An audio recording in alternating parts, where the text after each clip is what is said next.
Jeff, Gregory, good afternoon. good afternoon. Great to see you. Thank you, you too. Thank you so much for doing this. Really appreciate it. And the students are so excited to have you, as I am. Good. So I outlined the general. Oh, firstly, where are you calling from? My house in Vancouver, 3 o'clock in the afternoon here. Nice. So should we begin? Please. My first question is what was your first aesthetic awakening? You sent me the questions ahead, and I realized that nobody had ever asked me that before, really, in any serious way. So it really made me think about it because, first of all, it's a long time ago now, and it made me think about my past and how I began to discover that I was fascinated and even, obsessed by the arts.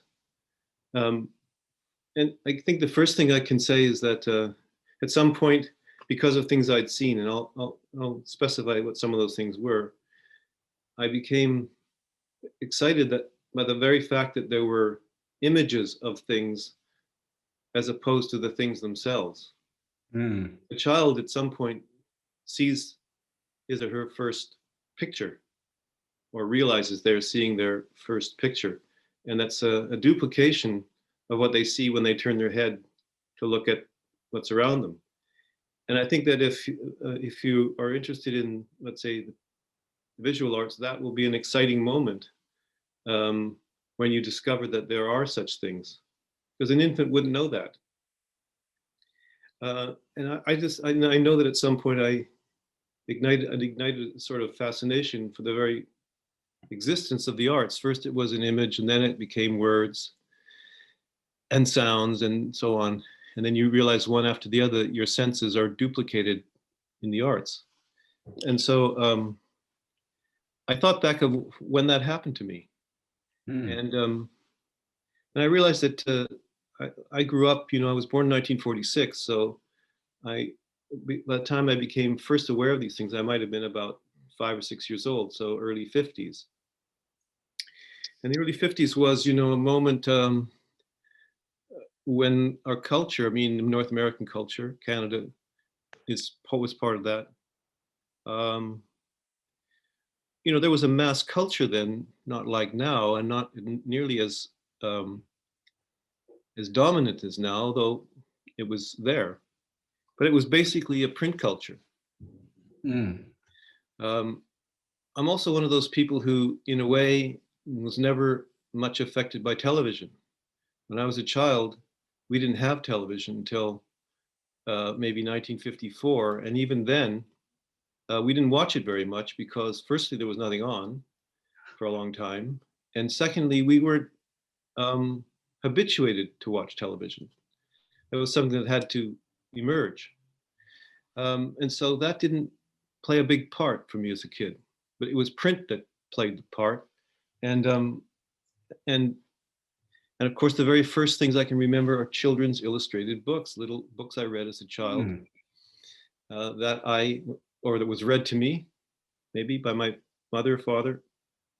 But I was fascinated by the illustrations, by seeing pictures that were drawn by people, like say, E.H. Shepard's drawings for Winnie the Pooh, which I must have had read to me when I was 4 or 5 years old. And I can still remember seeing these pen or pencil drawings on the page.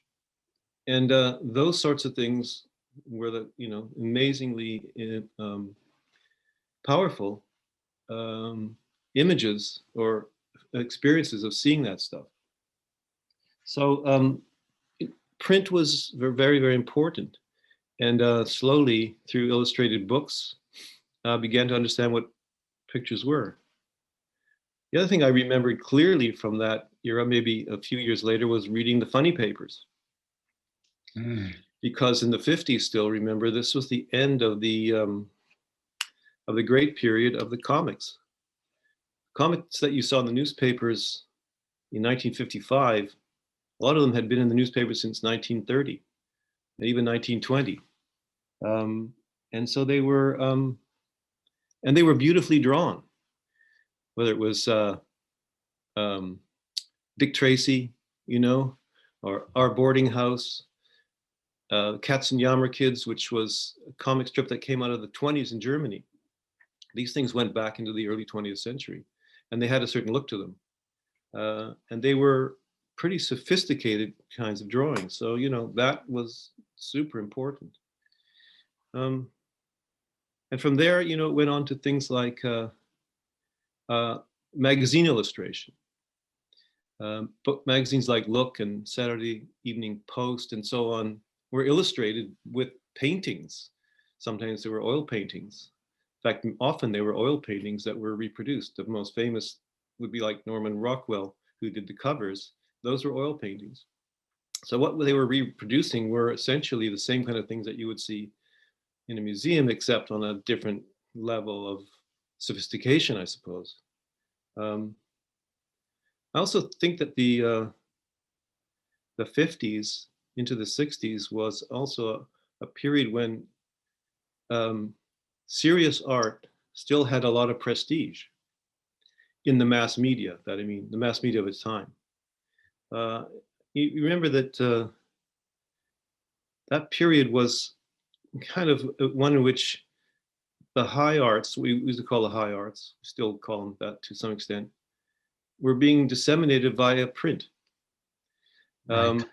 And it was then one of the terms that was used at that time was middlebrow culture. It was the dissemination by means of various print media of serious art to wide public in a way of, in an attempt to give that public, which was not necessarily previously attuned to it, access to good literature and good art and so on, good music. So you had things like the Book of the Month Club, which still exists, by the way, which sent you, you know, books, novels, histories every month. And my family subscribed to the Book of the Month Club. And so some of my first serious reading was from Book of the Month Club selections. That middlebrow time was a moment in which mass culture was sort of based on the prestige of higher culture. It wasn't yet pop art. Pop art was just incipient at that moment. It hadn't really existed yet. Right. And so, in a way, I came in under the bar of pop art and got interested in art before that ever happened. And so that kind of, you know, has a lot to do with the forming of someone's taste and frame of mind. And I've never been, you know, that enthusiastic about the so-called replacement of high art by pop art. And that's probably because of what happened to me as a kid.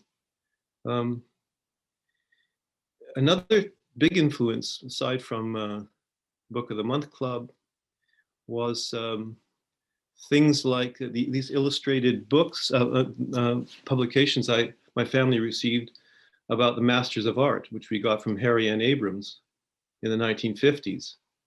And every month or so, they'd send us a beautifully published study of a single artist. And I would get those as an 8-year-old, 9-year-old, and just pore over them, because that's when I discovered what, you know, that was a leap from children's books, comic strips, magazine illustrations, to paintings and sculpture. And then you discover what art really is. And I still have a lot of those things I got in the 50s. And they were very beautifully printed. Look. Oh my goodness. Four. Yes. Yes. The reproductions are tipped in, and it's very beautifully done. We had dozens of these, and you see it shows every page, beautiful large illustration, tipped in individually. So they're rather precious and beautiful, and you can imagine the effect they had in 1954 when they brought this art to you in a way that was such high impact. and you only got one a month or so, which meant for that month, you weren't bouncing around to different artists. You were paying attention to that one. And I think the slower pace, by the way, of things then helped me anyway, to get involved with things.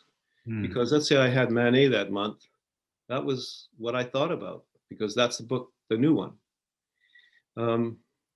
And I think that there was a certain free breathing space that we had in the slower pace of print culture that helped to get me anyway, to, weave that experience of looking at whatever artist I was looking at into my everyday life.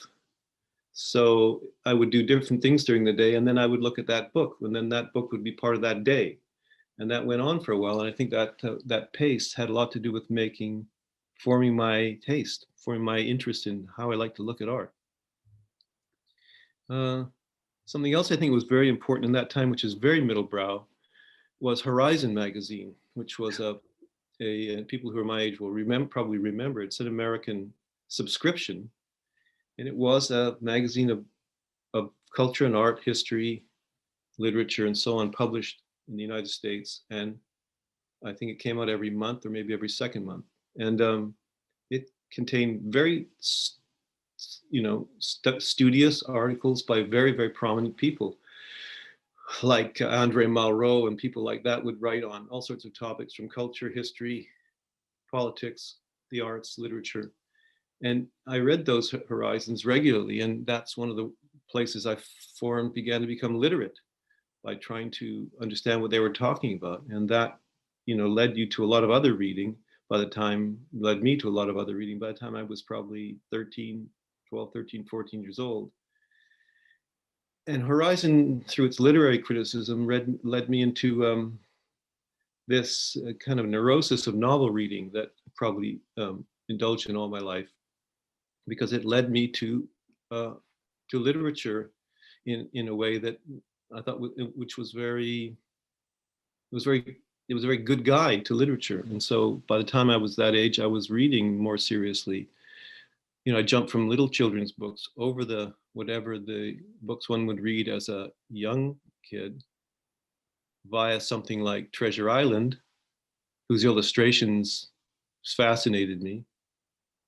One of the first drawings I think I can remember making was a copy of the treasure map in Treasure Island, because it was so fascinating, the beautifully drawn map to the treasure. And I had to have that treasure map, so I made one for myself. And, it was a drawing I kept as a sort of practical thing. But anyway, by that time, but by the beginning of the 60s, I was reading pretty seriously.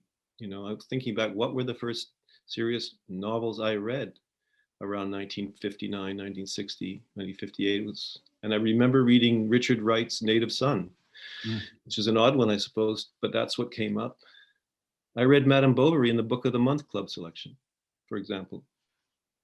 So novel reading became very, very important in my work over time. And I think the relation between the novel and painting and photography is pretty obvious in a lot of dimensions. When did two you other things I'll mention from that time, which I think are relevant to this whole thing, were The Family of Man. Yes.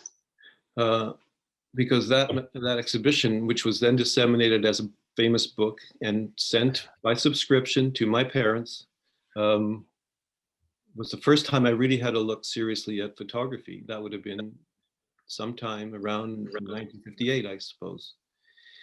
And I looked at that book, for a long, long time, and looked at all the photographs, and I began to turn my attention toward photography, like it did a lot of people.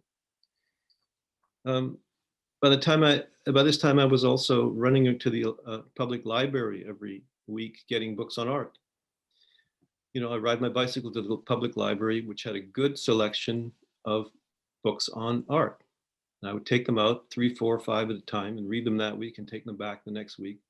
And I educated myself in that before I ever got to studying art seriously.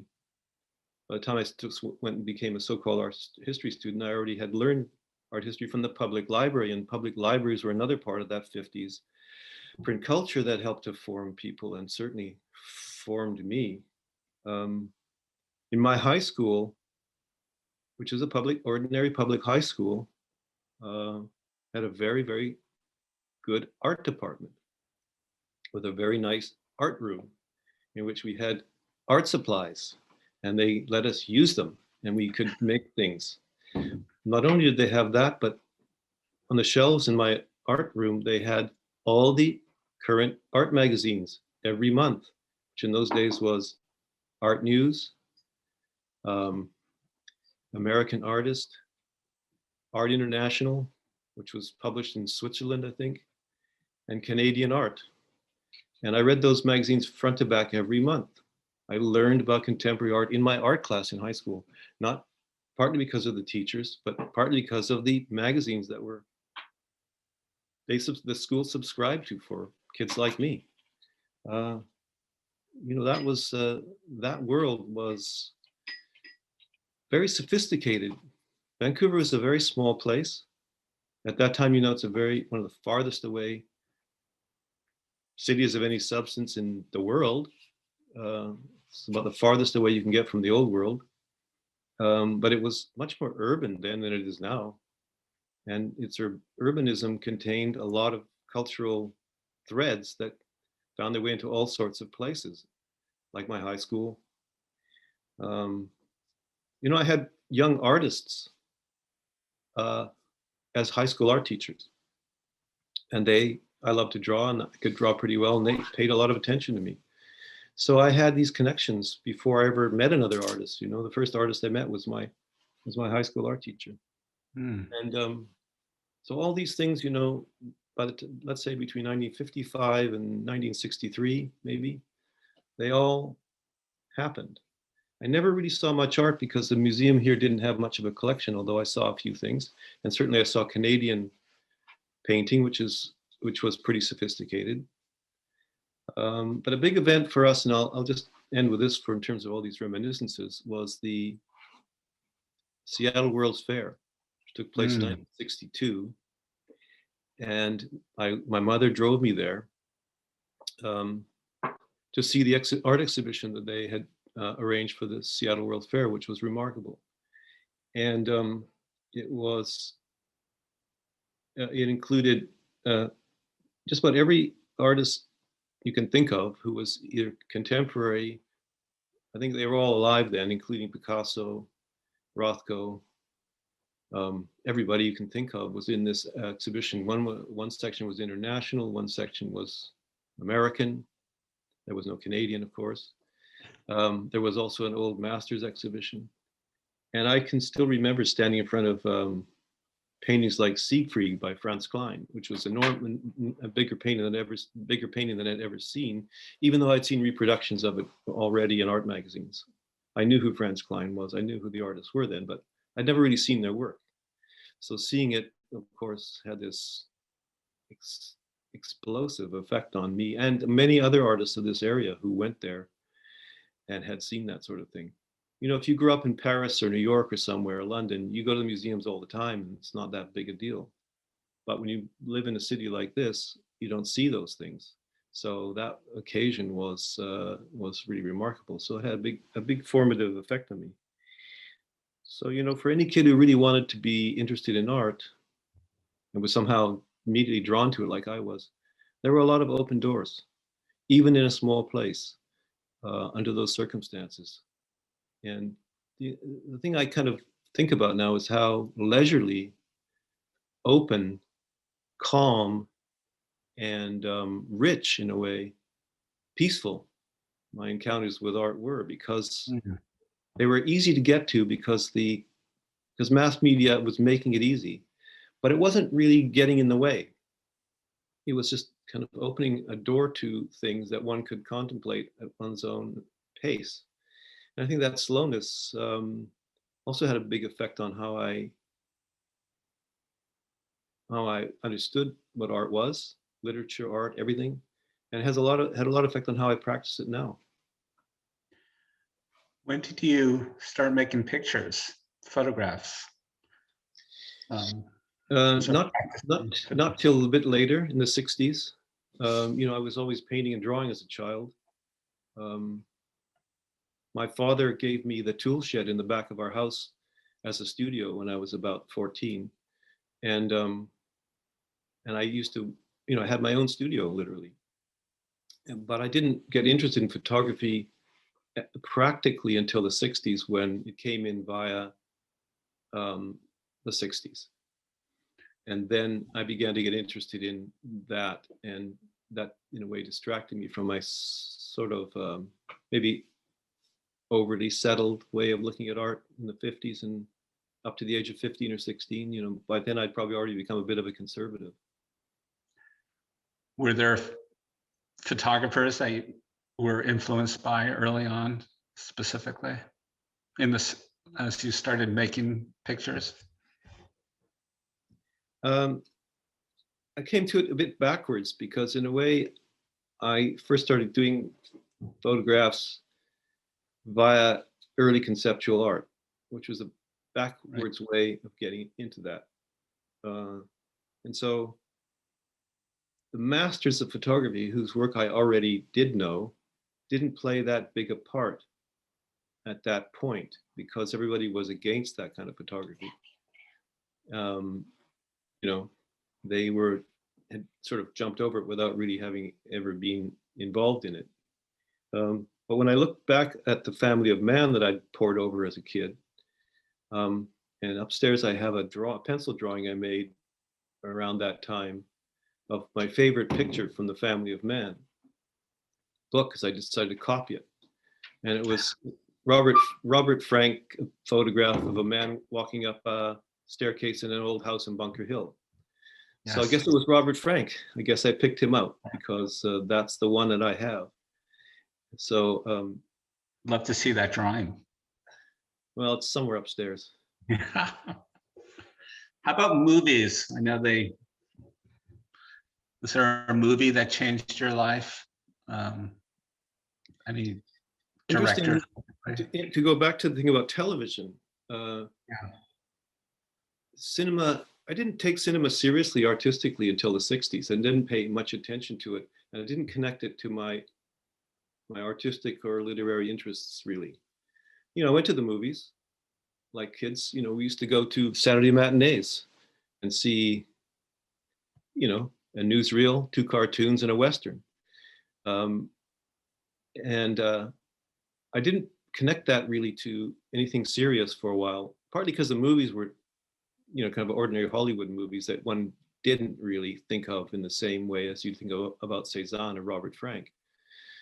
Later, Andrew Saris and the Auteurs showed us that we should have been doing that, but we were only kids, we didn't know that. And so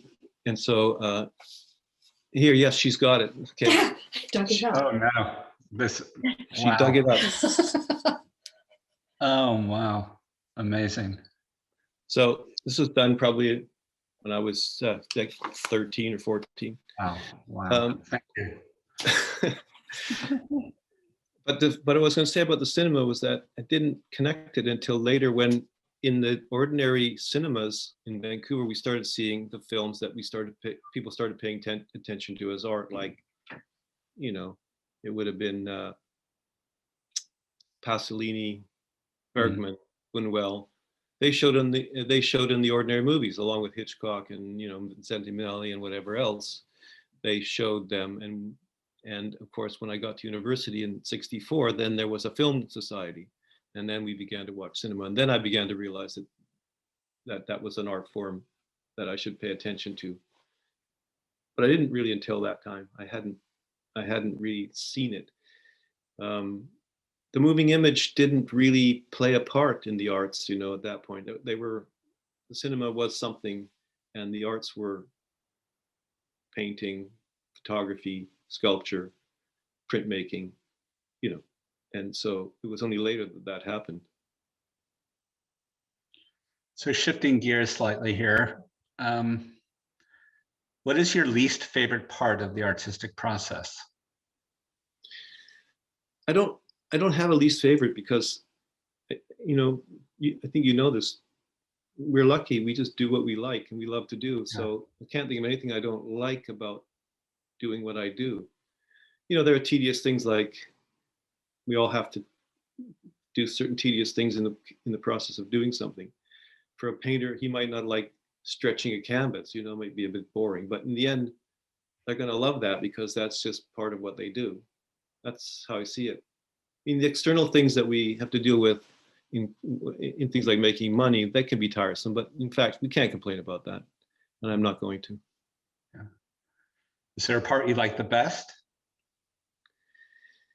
I mean, shooting is the most exciting. Yeah. Because of the stress involved, where you haven't got what you're looking for. So of course, that's always the high point. And for a photographer, it's what you have to do. It's the point of the spear for photography. So of course, that's the focus of everything.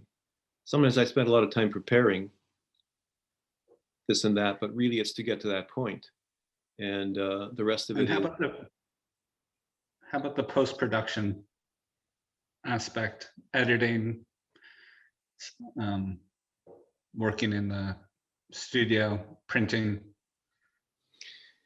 I still do black and white prints chemically in my darkroom. Wow. Which is a blast. So I love doing that, even though I don't actually do it myself most of the time. I have someone, usually a couple of people in the darkroom, putting the prints into the enlarger and doing the chemistry, but I like being there, and I would do it if I needed to, and I have done it. That's pretty exciting. I started doing digital in the early 90s, and people weren't doing it much then. And so I had to go through the process of kind of learning what that was all about and what so-called post-production really was. Really, we're making photo montages. That's what we do when we combine more than one negative. Essentially, it's nothing more than a photo montage done digitally. That's how I see it. Yeah, it's all enjoyable. A lot of the things I've made where I've had to combine more than one negative, because I want my montages, and I think you do the same, I want my montage to be invisible. Yeah. Not like 20s collage or montage where it was glaringly obvious that these were assemblies. And I have no problem with that. It's just not how I work. I want to restore the unity of the pictorial space. Yes. So you have to learn to shoot in order to make things go together properly. And can be tricky, but fascinating. It's constructive. There's a lot of construction plasticity in that part of the work. So, I work with somebody who helps me, but I have to be there for most of the time, except for the very, routine elements to do it. So it's pretty hands-on for me. And I cannot imagine any part of it that I like to skip over. Why would I do it if I wanted to skip over it? Right. Completely. Do you feel your work is in any way autobiographical? Depends what you mean, It's a weird question, because autobiographical could mean illustrations of events from your own life. In that case, rarely. If it means images that have emerged from your own conditions, memories, emotions, then of course, yes. I can't think of a single, there's no picture I've done, and probably no picture that you've done or anyone who's done, that didn't emerge from something that struck you, bothered you, inspired you. So what's revealed is what you care about in some way. And probably if you look at an artist's work over time, you get a feeling of kind of who they are, from what's bothered them, what they've loved, what they've had affection for. Well, I'd say what they've had affection for is what it's really all about, because nothing that I've never made an image of anything I didn't feel affection for, no matter what the subject was. So I think you learn from an artist what they've cared about in their life by looking at what they've done, or listening to it, or reading it, In that sense, you know who they are to a great extent without knowing anything about their biography. So taken as a whole, when you look back at all of your work, what do you feel the central themes or preoccupations are? I think it's bad luck to look back on what you've done. Yeah. I Yes. try not to do much of that Yeah. because for obvious reasons, I'm looking forward. I also think it's bad for me as an artist to try and interpret those things. Yes. I think it's fine. I think interpretation of art is inherent in it. And I've done it for other people's work, even written about it. But I don't like doing it for my own because I think I feel it's in a way not in my interest to get a grip on thematic material if it's there, preferences, etc. That it would be better for me to leave it alone. Of course I know some of these things without having to think about it, and I also can't avoid thinking about it, but I don't like to because of that. Otherwise, you might get to believe that you're going somewhere specific, and that doesn't seem like a very interesting map for me. I don't want to feel like I'm going anywhere very specific. Apropos of that, some people have talked about how some of the really amazing bodies of work in photography were done by people like, say, Walker Evans in a very brief period of their lives. Yeah. It's one of the best known problems in the aesthetic thought about photography is why is it that someone like Evans had this amazing hot streak, and after that didn't really do that again. Moreover, he had it when he was 30-ish. I've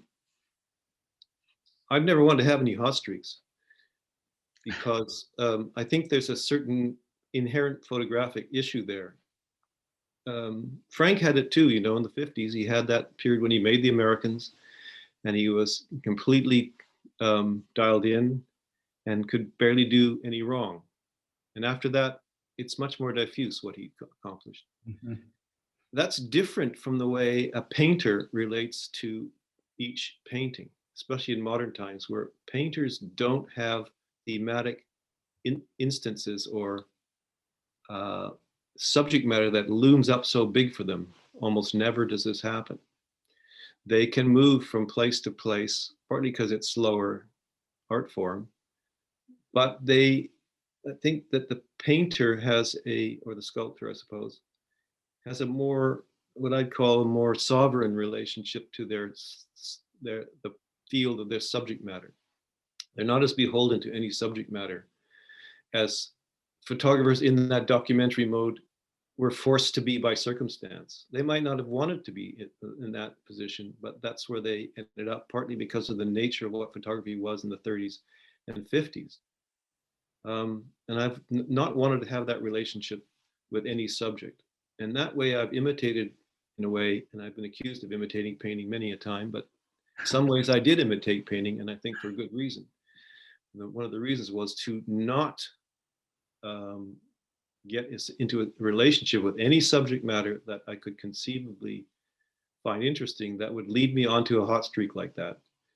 Because to me, that is a cul-de-sac that I wanted to avoid. Having a more open relationship means that I can drift. And I think that a lot of artists do drift in a way to keep the possibility that they can do something completely different open. And I think that in that way, photography, at least for me, did have something to learn from the other arts. And that's one of the reasons why I've consistently questioned the uniqueness of photography as an art form.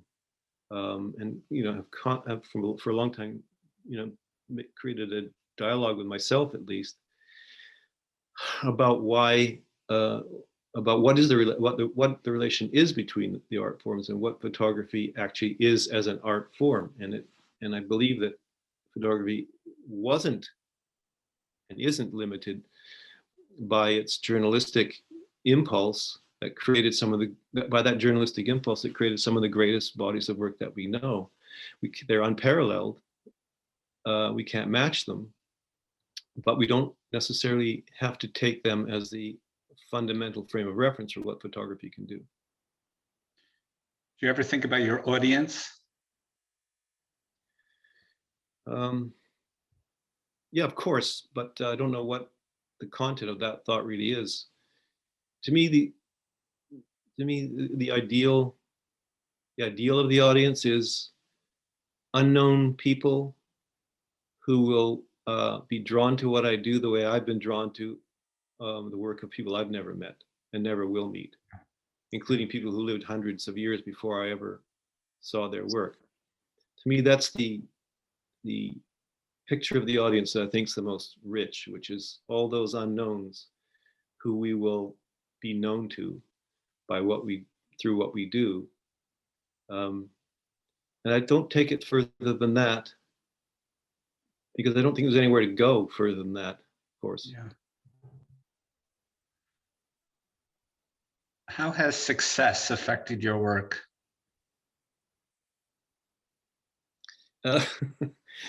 Sometimes I feel I'm just completely over the hill, and being an older artist in a new period makes you wonder what success really means to you. But I have had an audience. I think it makes it more difficult, and I think that's a good thing. In other words, the more you do, the more you've done, the more critical you can be of it, the more critical other people have been of it, and that gets back to you. It means that as high as you thought your standards were when you were 25, they weren't actually high enough. And as you go on, you just keep realizing that they have to be raised. And if you are developing, I think if you're developing your own work, then your own standards have to keep getting higher. And of course, it makes it more difficult. So if you succeed socially, you've probably succeeded to some degree artistically, but all that term means to me is you've made something that has created a new problem for you that you didn't know you had before. And that problem then becomes revealed to you only because of what you managed to do last year or whenever it happened to be. You wouldn't have known that you actually had failed at something until you succeeded in that particular way. And that opens up, you're in I see photography as a huge series of caverns, sometimes spaces that are linked weirdly. And the big cavern is called reportage, and then there's another cavern that's called the cinema, and then there's another one, and so on. But there are caverns you don't discover until you stumble into the previous one. And so, being successful really leads you into another space that actually creates harder problems. What have you learned through failure? That you're not as great as you think you are, first of all, and nobody's as great as they think they are. Yeah. And it's very easy once in a while to start thinking you're actually any good. That's a very bad and inartistic way to think. So I think I've learned that one has to atone for failures. And the atonement is to recognize that the standard you're working toward is higher than you thought it was, and that you, as smart as you think you are, you're sort of cocooned by a thick layer of stupidity as well, and that you aren't really the success that you thought you were. And that atonement is an emotionally very intense feeling. You get that sense of atonement I get it from my long life of novel reading, which is so disturbing. Reading about imaginary characters in books who go through things that we ourselves might go through only very weakly, more weakly than they have. I think that tells you a lot about what you ought to be doing. And so that emotion of humiliation, for example, is very, very powerful way of making you want to be an artist again, better. Is there a particular novel that you go to? Is there one that, is there a novel that, yeah. It's hard to say. I've read so many, and there are so many great ones. No, I'm not gonna say, because there are the profuse novels like Proust or something that where every sentence is a page long. That's a very specific kind of book. Nothing can match that book. But if you look at, say, I don't know, they're not novels, but Dubliners by Joyce, where it's a completely different kind of writing and every bit is remarkable. How can you choose? So no, I mean, the phenomenon of this art form, which is so hybrid. The novel was really a kind of trash art form when it began. It was really just it was the lowest of the low, and it's become the most dominant literary form that we have.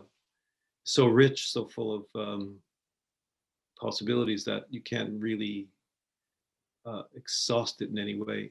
I just see it as an intensification of things that really happened to me, and allow me to magnify my own emotions, let's say, which are sometimes magnified enough on their own, but it allows you to magnify your own feelings, and by magnifying them, sort of, it's like if you put a magnifying glass in a sunny day and you can focus on a little piece of grass that starts to start a fire.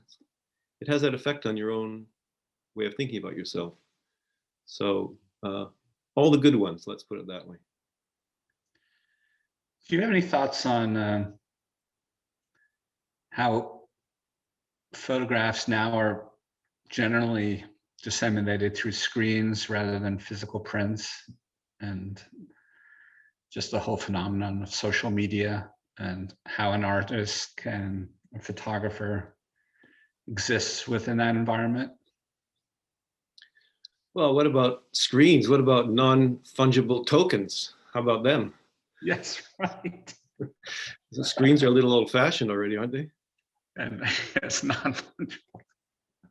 I don't think you need a screen for that. No. Like I said, because of the prevalence of physical art forms and print culture in my past, of course, I'm very attached to the physicality of the arts. And I think that being attached to the physicality of the arts is normal. And is nothing that needs to be, there's nothing that needs to be changed in it. We don't need to progress.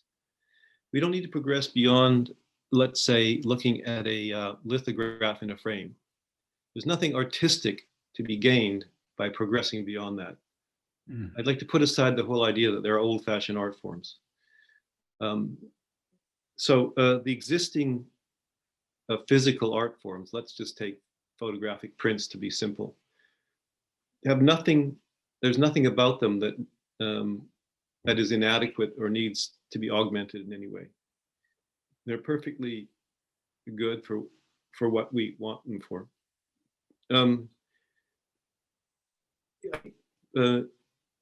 Artistic images have that autonomous quality that is stabilized through the tableau form in case of photography, or in the book form in terms of photographers who don't work as tableau photographers. I mean, there's the two fundamental frames of reference, I think, what goes on the wall and what goes in the book. Sometimes they crisscross over. And we experience those physically in real time, and we also can experience them slowly and weave them into everyday life. And all that's fine. There's really nothing to be augmented there. Image traffic is a different story. I'm not sure that image traffic yet has much to do with, has much consequence artistically. I'm not saying it couldn't, but I don't see it as being terribly significant at this point. It just, one thing it does is point up the the stable and slow-moving quality of existing art forms. Futuristic types, techno-futurists, like to think that exposes the weakness of those art forms, but it doesn't. It just exposes their character. It doesn't do anything. There's no judgmental consequences there that I can see.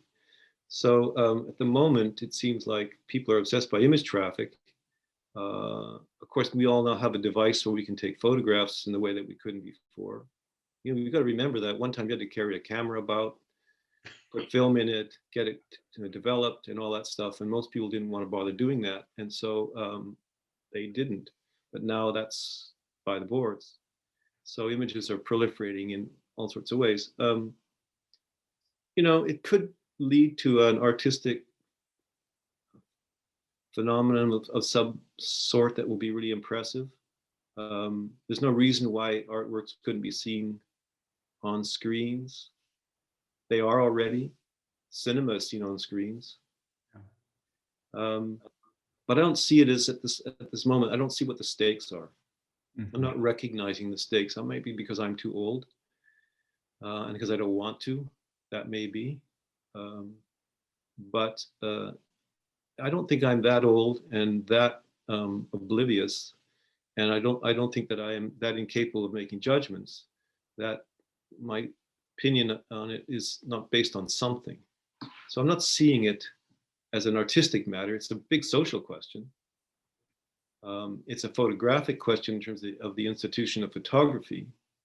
But whether it's an artistic matter, I'm not really sure I can see that.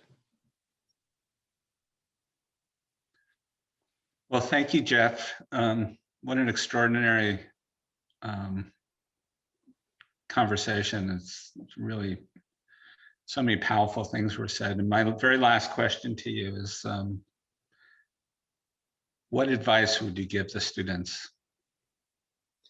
I've spent my whole life contemplating the work of other artists, judging it, enjoying it,